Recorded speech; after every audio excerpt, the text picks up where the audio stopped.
Esse é o podcast Inteligência Jurídica, o espaço do Machado Meyer, pensado para dividir com você a nossa visão sobre questões que impactam seus negócios e transformam realidades.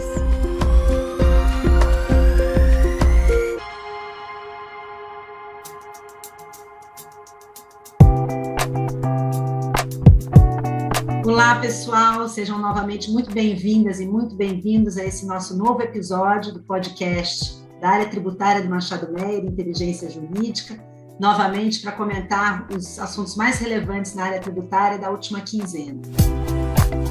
Eu sou Daniela Zagari e tenho novamente a satisfação de contar aqui com a presença dos nossos sócios, Jana Lobo e André Menon. Olá, pessoal. Olá, que bom estar aqui de novo com um dos meus sócios falando dos Trending Topics de techs.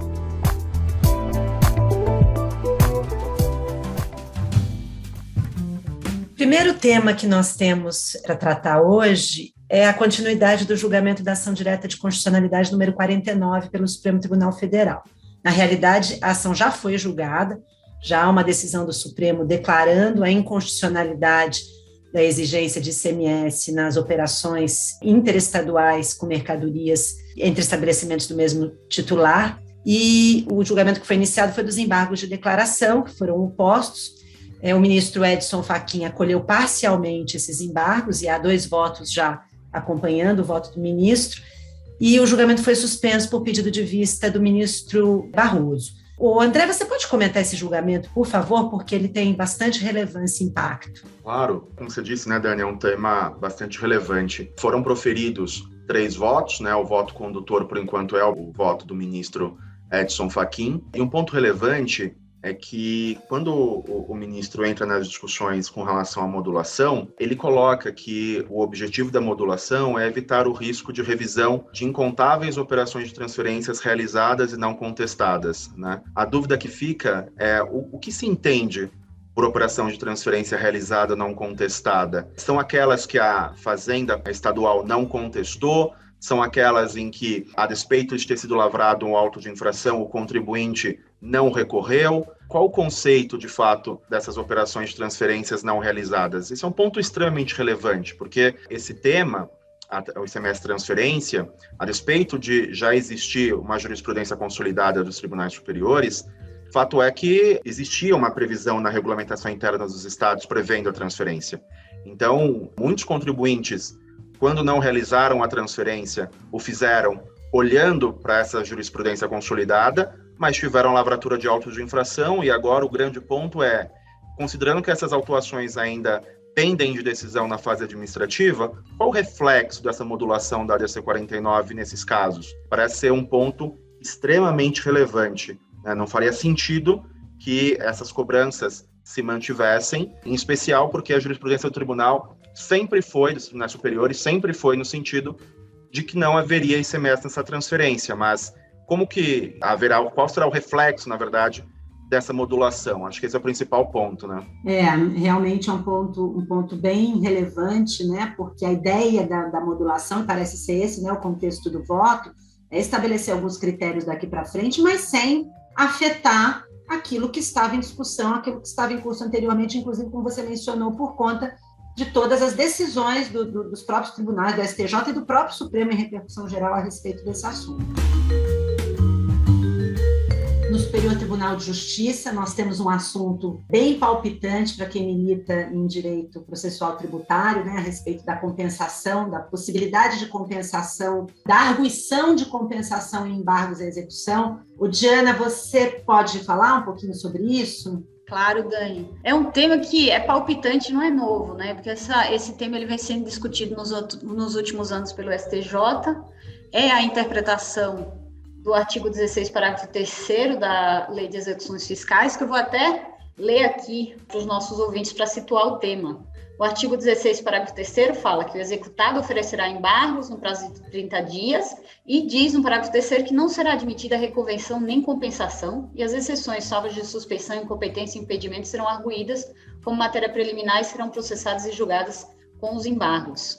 A interpretação que o STJ vem dando, e aqui eu estou falando de uma das turmas, e num julgamento, inclusive, que foi da relatoria da ministra Regina Helena Costa, acórdão feito em agosto, acórdão publicado muito recentemente, é que essa disposição da Lei de Execuções Fiscais impede a discussão do contribuinte com relação a compensações que tenham sido feitas na esfera administrativa. É palpitante, é preocupante, porque a melhor interpretação, acho que fazemos, eu não sei, não quero ser indelicada com o tribunal, mas vou usar a expressão melhor interpretação, é que o artigo 16, parágrafo 3º, ele veda que o contribuinte, ele intente compensar no curso das execuções fiscais, né, nos embargos das execuções fiscais, mas trazer a apreciação do judiciário, uma discussão com relação à compensação já feita, pedindo que se revisite, por exemplo, a não homologação da compensação no âmbito administrativo, é sim uma matéria que pode e deve ser apreciada pelo judiciário, sob pena de tornar uma decisão de não homologação de compensação definitiva e exclusiva para apreciação da esfera administrativa. E por isso que esse tema, eu acho que é tão relevante, o STJ deve apreciar esse tema no âmbito do julgamento de embargos de divergência. Tinha uma previsão para julgamento agora em setembro, mas que em razão da pauta não deve ocorrer. E lembrando que isso já é uma discussão que ela já vem desde o tema 294 do STJ em repetitivo, né? Então, continuamos ainda num cenário de bastante polêmica. E se me permite aqui um comentário adicional, você fez referência ao julgamento repetitivo 294, de fato, a percepção é que está havendo aí uma revisão, uma possível restrição a esse entendimento. E o entendimento do repetitivo, que foi zarado, foi adotado pelo próprio Superior Tribunal de Justiça, nos parece aqui o mais correto mesmo, porque a compensação, juridicamente, ela é uma modalidade de extinção da obrigação, quando credor e devedor são reciprocamente, né, devedores e credores.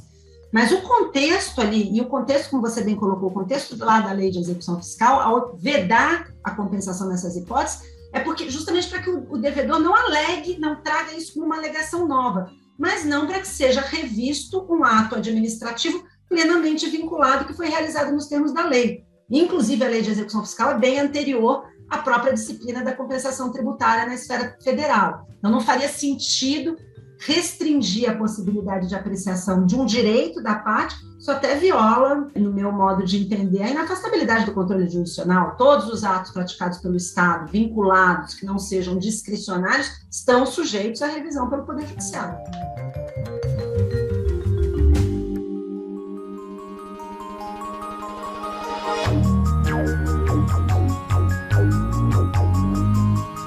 Dando sequência aqui a nossa... ainda na perspectiva de tribunais, mas agora vamos falar sobre o CARF. Nós tivemos uma decisão recente, boa, interessante do CARF.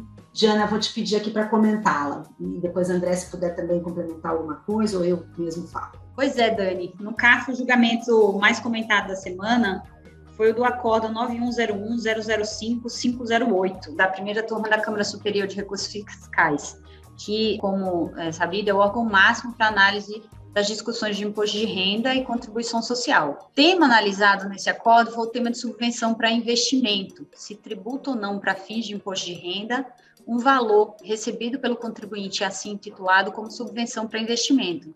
Essa é uma discussão que se arrasta, é um daqueles temas tributários que o contribuinte e o fisco levam há anos e anos.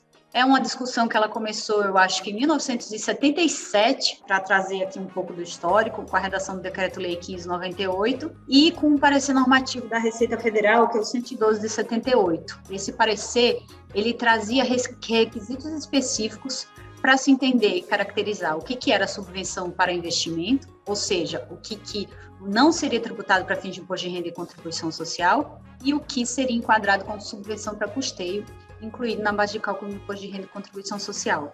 Esse tema, depois de muitos anos de contencioso formado, ele passou a ter um cenário de mais uniforme e em favor do contribuinte em razão da edição da Lei Complementar 160. Lembrando que a Lei Complementar 160 ela veio para trazer um regramento específico para benefício fiscal, né, a guerra fiscal no contexto da guerra fiscal, mas ela trouxe também um regramento para subvenção para investimento, dispondo que não caberia mais uma análise do que seria subvenção para investimento e subvenção para custeio, que todas seriam tratadas como subvenção para investimento, inclusive numa redação específica dispondo que isso se aplicaria para processos em curso.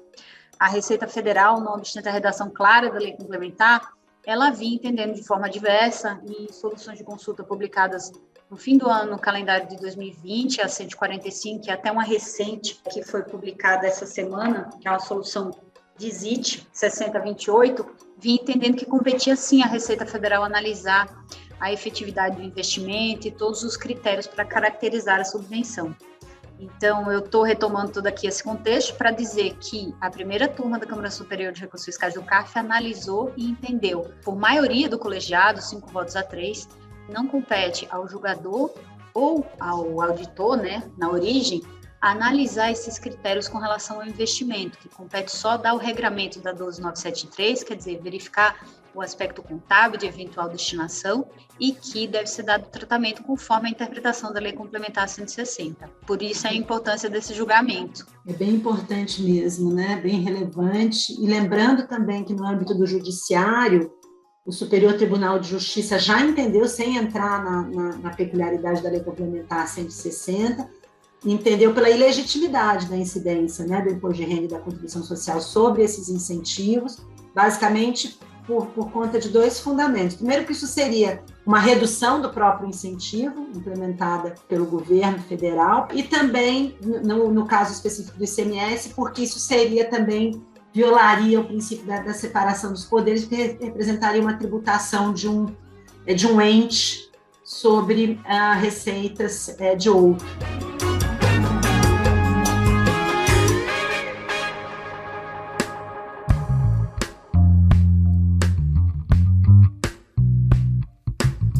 Agora, mudando aqui um pouquinho de tema, saindo dos tribunais, falando um pouquinho da legislação, nós tivemos uma novidade na legislação de Minas Gerais, uma regra de responsabilização tributária de plataformas. André, ia te pedir para comentar. Dani, é a alteração relacionada à Lei 23.894, de 3 de setembro de 2021, que incluiu novas hipóteses de responsabilidade no Código Tributário do Estado de Minas Gerais. Então, o que essa lei pretendeu? Ela quis trazer, dentro do rol dos responsáveis solidários, as pessoas jurídicas prestadoras de serviço de intermediação comercial em ambiente virtual e as pessoas jurídicas prestadoras de serviço de tecnologia da informação. Então, a ideia da norma é trazer para o rol de responsáveis as pessoas jurídicas que são terceiras, mas que operam ali também no comércio virtual de produtos. Então, é uma tendência, né? A gente já verificou isso em diversos outros estados, mas a dúvida que fica é com relação à responsabilidade, ao limite da responsabilidade dessas legislações em trazer terceiros que não têm relação direta com o fato gerador para dentro do rol dos responsáveis solidários pela obrigação tributária. Eu cito aqui como contraponto um julgamento proferido pelo STF no dia 14 agora, do 9, que é a DI 6284, que entendeu que é inconstitucional a lei estadual de Goiás, que disciplina a responsabilidade de terceiros por infrações de forma diversa das regras gerais estabelecidas pelo CTN. Esse caso era um caso de responsabilidade dos contadores com relação às operações feitas por empresas comerciais, das quais eles não teriam pretensamente, né, fornecido informação para o fisco.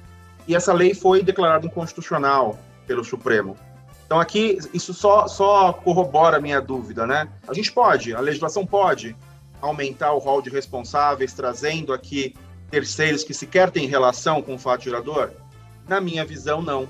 Eu acho isso extremamente questionável. Mas queria ouvir também de você, o que você acha? Eu concordo com você, André. Me parece que é bastante inconstitucional essa disposição. As regras de responsabilidade tributária devem ser interpretadas com muita parcimônia, restritivamente, inclusive, para não se correr o risco de se criar uma obrigação tributária não prevista em lei. O direito tributário, ele realmente a estrita legalidade.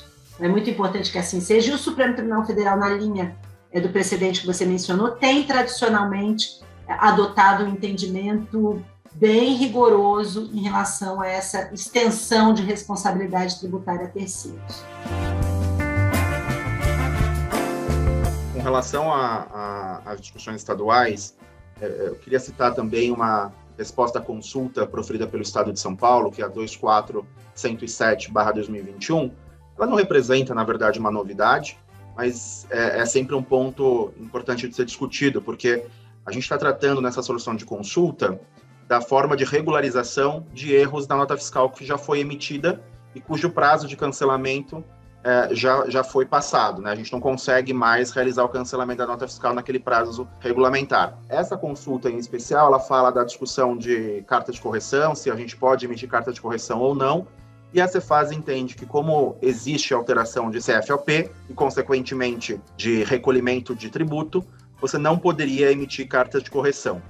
E ela coloca que ela finaliza falando que o contribuinte, para regularizar, deve realizar o procedimento de denúncia espontânea. O grande ponto é qual o procedimento de denúncia espontânea? Né? Eu vou simplesmente levantar a mão e falar, olha, errei, o que de fato eu tenho que fazer? Tinha uma discussão no passado de, olha, vou emitir nota fiscal de entrada para neutralizar os efeitos da saída, mas isso também, em grande medida, não é aceito pelas secretarias de Fazenda, em especial se já houve operação de saída do produto. Então, eu acho que esse tema é um tema interessante, porque a quantidade de erros que os contribuintes têm nas notas fiscais, considerando às vezes o volume das operações, é muito grande. E a questão é como que a gente pode resolver este problema, né? É um problema recorrente que até hoje perturba aqui, tira o sono dos contribuintes. O que você acha com relação a isso?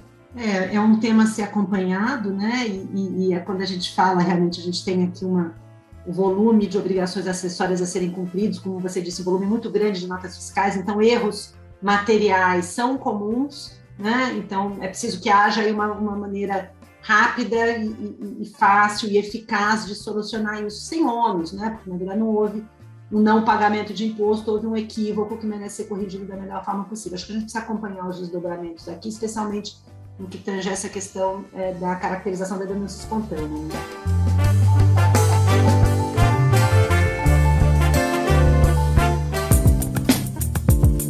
Bom, é isso. Novamente, muito obrigada pela sua audiência. Até a próxima. E obrigada, Diana. Obrigada, André. Foi um prazer, Dani, participar. Até a próxima.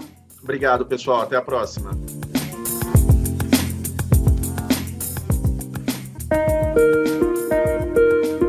Você ouviu o Boletim Tributário Podcast Inteligência Jurídica. Acesse machadomeyer.com.br/inteligência jurídica e acompanhe os temas mais quentes do universo jurídico.